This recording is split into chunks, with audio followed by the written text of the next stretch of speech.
Saludos, en la clase de hoy vamos a explorar lo que fue la Revolución Cubana de 1959 a 61. Me interesa un poco explorar a Fidel Castro Rux, de revolucionario nacionalista a convertirse en un comunista. ¿Cómo es posible que el hombre que rechazó tan fogosamente su afiliación comunista en el 59 terminó convertido en el ícono socialista más importante de América Latina? Fidel Castro cambió su orientación ideológica. ¿Cuándo? ¿Quién fue el responsable? Lo decisivo en el acercamiento de la Unión Soviética y la proclamación de la revolución como marxista-leninista fue por necesidad, ya que Estados Unidos intentó impedir la independencia económica de Cuba. Así por lo menos lo cita una historiadora de la Universidad de Lund en Suecia, Evelyn Lind. Habría que preguntarse, antes de continuar con el viraje ideológico de Fidel Castro, considero importante visitar su pasado.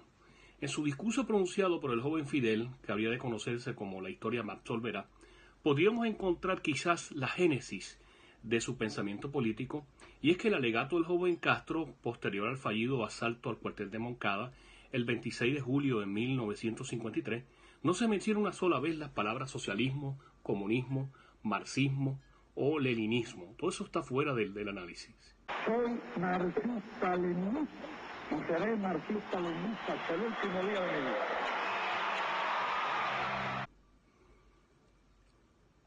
Esto nos lleva a otra de las preguntas formuladas anteriormente.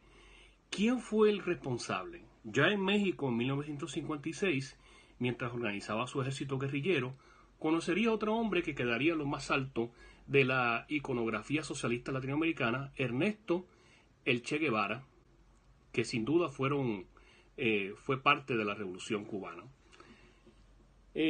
Curiosamente, Frei Beto, fraile dominico brasileño, teólogo de la liberación,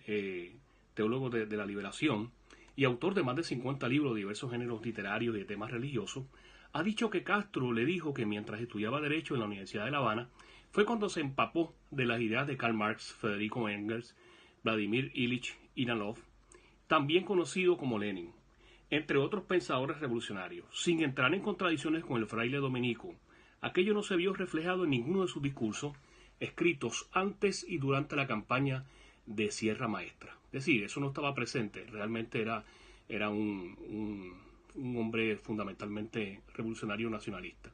El cambio de postura de Fidel Castro, el nacionalista comunista, parece estar vinculado a los esfuerzos de los cabilderos del gobierno de la Unión Soviética, y es que los representantes de la Unión Soviética intentaron seducir a Castro, incluso antes de la revolución. Cuando el ingreso de los barbudos, como se conocían, a La Habana, cumplía apenas su primer año, el ministro soviético Anastas Mikoyan realizó la primera visita oficial de un representante de la Unión Soviética a Cuba. Mikoyan visualizó los acuerdos comerciales para intercambiar azúcar cubano por petróleo ruso, además de gestionar un crédito millonario para ayudar a la maltrecha economía cubana, que estaba evidentemente en precario. Los soviéticos verían los frutos de su trabajo un año después, paradójicamente gracias a un torpe movimiento de su máximo adversario ideológico, Estados Unidos, cuando intentó invadir a Cuba. El 16 de abril de 61, Fidel Castro declaró por primera vez el carácter socialista del proceso cubano, después del entierro de las primeras víctimas de la invasión de Bahía de Cochino. La Bahía de Cochino, también conocida como la invasión al Valle Girón o la Batalla de Girón, fue una operación militar en el que las tropas de cubanos exiliados apoyadas por Estados Unidos invadieron a Cuba en abril de 61 para intentar crear una cabeza de playa, formar un gobierno provisional y buscar apoyo de la Organización de los Derechos de la Organización de los Estados Americanos, la OEA, y el reconocimiento de la comunidad internacional. La acción acabó con el fracaso en menos de 65 horas, fue completamente aplastada por las milicias de las Fuerzas Armadas Revolucionarias de Cuba, más de un centenar de soldados invasores murieron y los cubanos capturaron a otros 1.200 junto con un importante material bélico. Que lo que no pueden perdonarnos los imperialistas es que estemos aquí y que hayamos hecho una revolución socialista en las propias narices de los Estados Unidos. Y que esa revolución socialista la defendemos con esos fusiles.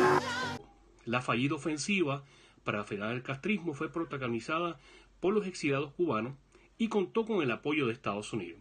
A juicio de Billy Glynn, es posible creer que Fidel Castro inicialmente pensaba que Estados Unidos iba a respetar que Cuba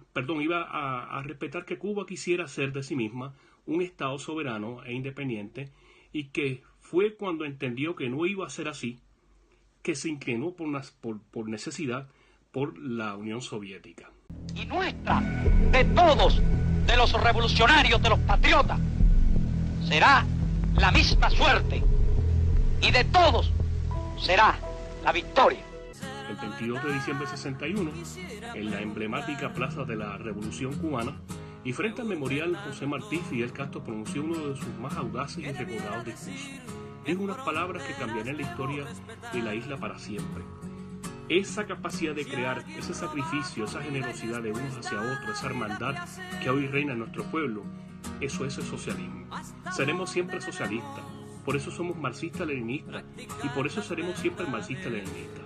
Y por eso no son los dirigentes, es el pueblo, son las masas las que levantamos la mano y decimos y repetimos que somos y seremos marxistas-leninistas.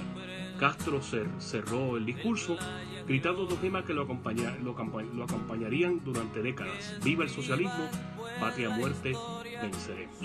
En el próximo capítulo habremos de explorar con más profundidad lo que fue la secuela de Cuba convertirse en comunista. Que estén bien.